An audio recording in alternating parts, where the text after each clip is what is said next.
Hello, my name is Steve Boucher. Welcome to this segment of World Journalism. With the exception of prohibition, the alcohol industry has been extremely profitable. Today we will be speaking with a guest who works in that industry. He's the founder and CEO of Laszlo Corporation brand of Menroth wines. I would like to introduce you, our audience, to Les Suhayda. Hello Les, how are you doing today? Hello Steve, doing well. Thank you for joining us. You're very welcome. So tell us, how did Laszlo Corporation start and how far have you come as a company? We started after September 11th. We incorporated and started a process of importing foreign wines, and our target was Hungary. So we import from 3 different award-winning wineries in Hungary, Polgár Pince, Sedemley Estates, and Caesar Winery. And in 2006, we accidentally discovered a phenomenon, a brand new product that was discovered here in St. Louis, which is our Menroth wine slushies.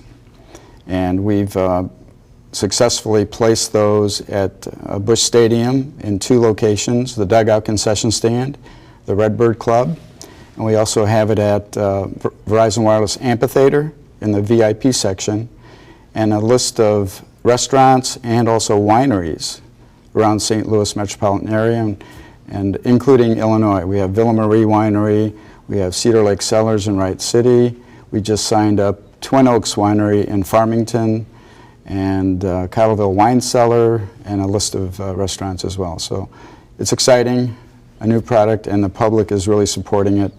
And we have to credit the public for our improvements and our successes, because they were the ones that kind of led us down this path through the Working Women's Survival Show that we do every February. And the ladies just line up, and there's lines going through the wine tasting room, and it's all in front of our booth.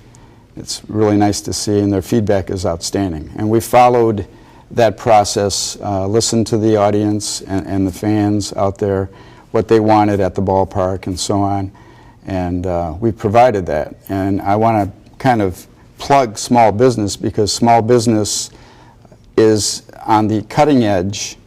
They're always looking for new and exciting opportunities and products for the public, as opposed to some of the major distributors that already have their customer base. So small business does a good job, and we're proud to be among them. Right. Sounds very exciting. Bet you're very popular with that crowd. And so tell me a little bit more about the customers. So how many customers are you servicing? Currently we're servicing 15 primaries, and we just picked up a distributor out of Columbia, Missouri, which is NH Sheppers. And exciting times, we just had the Mizzou first football game in Columbia, and they just started their first SEC game with Georgia. And what the public has not seen is the outskirts of the stadium, where they have all the tailgating going on, and that's where NH Sheppers falls in. They have booths out there. They sample all the fans at the stadium, and they introduce products at the stadium. And one of the key ones that we are introducing this year to Columbia is Caesar wine in a can. And we have 2 types. We have a Caesar white, a Caesar red. And people ask, well, what's the difference between that and the plastic? The plastic is usually transparent. The sunlight goes through the sidewalls and destroys the quality within that container. Whereas our canned wines from Caesar, they have a liner, patented liner, that they've contracted with Rexam, an international packager. And they laminate the sheets of aluminum prior to rolling it into a can. And then they do step 2, which is quality. Main concern is quality of the can, quality of the product, and that quality, bottle quality, is put into the can, and it's sealed, nitrogen gas seal, so there's no oxygen in it. And what happens is you have a sidewall that the sunlight rays cannot go through the sidewall, and you have a preserve type process with the nitrogen gas, so no oxygen is in there. And they've tested it for 6 years, and it's been terrific, no problems as far as quality. So aluminum is the best packaging you can have. You put it in a cooler, it'll be the coldest out of any other materials. So it's perfect for like tailgating in Columbia, Missouri. Well, very interesting, and it sounds like a fantastic innovation. So, just really quickly, how did that idea come about? Actually, back in 2006, I had visited Caesar Winery in Burgund in Hungary and met with the owners and told them basically about the ideas and the plans that I had here in the States. And I'm the primary importer in the Midwest area. So they actually followed my direction, and they went ahead and packaged this in a can because they came out originally with a sparkling wine. And I actually pitched it to all the major distributors in St. Louis, and they turned us down. So at that point, we kind of regrouped and went back and said, you know what, this is a great idea. We're getting a lot of positive feedback from the ladies at the Working Women's Show. So let's do it with still wines. So they went ahead and put still wines, and that's where the Caesar Red and Caesar White came into play.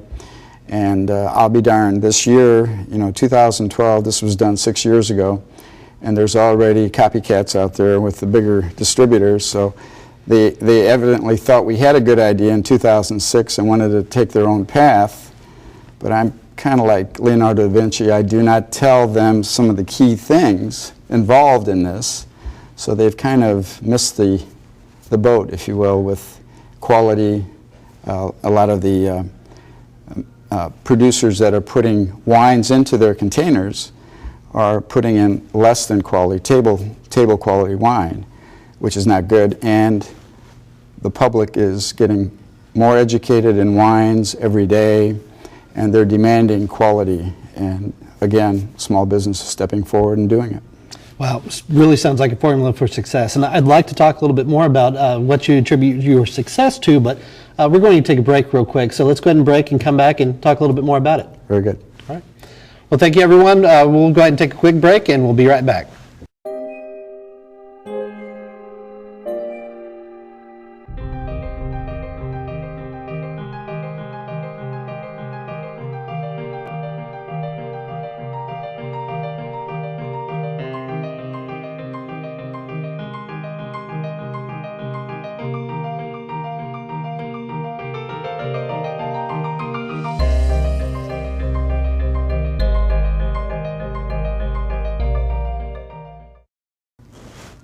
Hello everyone, welcome back. Today we're with Les Suhayda from Laszlo Corporation, and we're talking about his business. So let's get a little bit more into discussing some of his success. And so Les, let's looking back on your journey, what do you attribute your success to?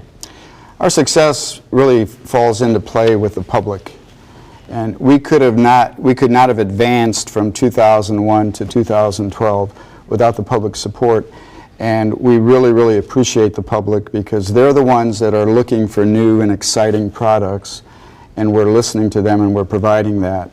So with our Menroth wine slushies, which was also created in 2006, and that's a frozen wine-based slushie, 5% alcohol with fruit flavors.